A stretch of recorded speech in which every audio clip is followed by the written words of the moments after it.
पंतप्रधान नरेंद्र मोदी यांनी लेक्स फ्रीडमॅन या प्रसिद्ध पॉडकास्टरना मुलाखत दिली।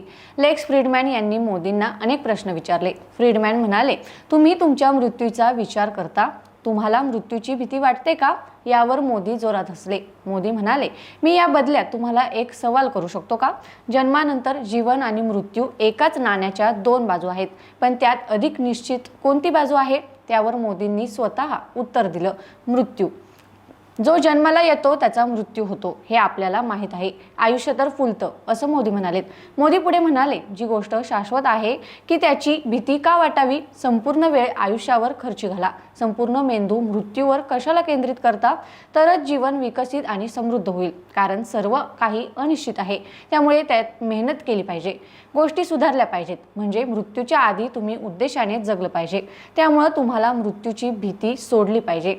शेवटी मृत्यू येणारच आहे। मृत्यू कधी येणार याची चिंता करण्यात अर्थ नाही। मृत्यू जेव्हा यायचा असेल तेव्हा येणारच, त्यात घाबरण्यासारखं काय? असंही मोदी यांनी सांगितले।